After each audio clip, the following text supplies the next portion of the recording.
We had a lot of showers and storms last night, and one elevated supercell storm that blew up down here in Fountain County and moved right along the Highway 32 corridor around midday, and that produced several reports of golf ball sized hail just north of that warm front. Right now, as expected, we're in a lull, and we're actually getting a little bit of sunshine down here in our southwestern counties. But there are two areas of concern this evening.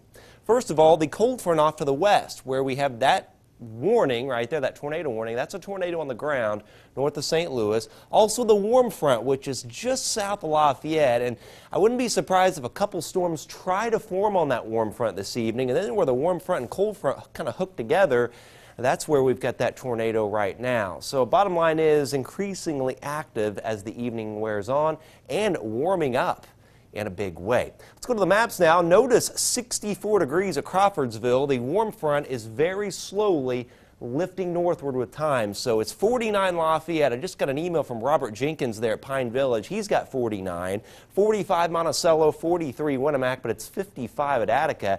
Notice what's going to happen with the temperatures through the evening hours.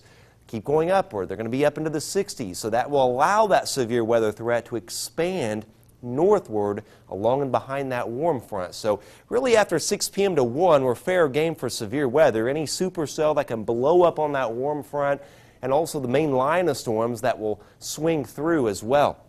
We've got another storm system that actually looks pretty similar to this one as we get towards late Thursday, right through Saturday. A lot of rain, some storms. And again, severe weather, a good bet with that. And with that severe weather threat returning, we're also going to have to watch at least some minor flooding in this forecast. We had 8/10 to as much as 1 1/3 inches of rain overnight. And with more heavy rain late in the week, the minor flooding threat will start to go up. 53-7 winds easterly. They turn south-southeasterly as the warm front lifts northward by 9. 62, 66 muggy degrees actually at 11 o'clock. Storms in the area. Winds south 20 to 30 miles an hour. So 8 o'clock tonight, here comes the warm front lifting northward. We got to watch any storm that forms on that warm front because there is so much wind shear along it. It would be a hail and isolated tornado threat as the warm front lifts northward. And then later in the evening and towards midnight, the main line of storms will come through.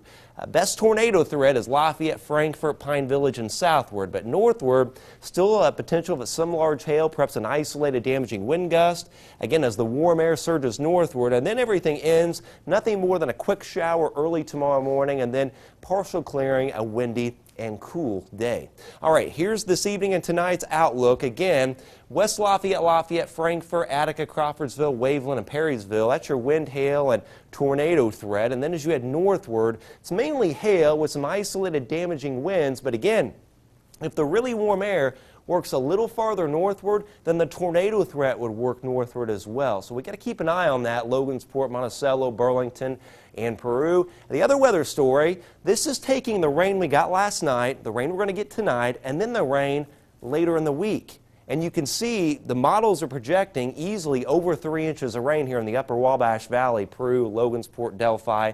3 inches Lafayette. We picked up 8,500 last night and around 3 inches towards Fowler. So river flooding will become an issue late in the week. 57, partial clearing, windy tomorrow. 63 Thursday, severe weather possible Friday, and severe weather possible as we get into early next week. But check that out, Jeff, 5 days above 70 degrees. That sounds good, but tonight's possibility doesn't sound that good, does it? Yeah, it's where that really warm air sets up, and there'll be a pocket there where probably going to be a couple tornadoes. Okay, the latest from you at 6 o'clock. Thanks, Chad. The guidelines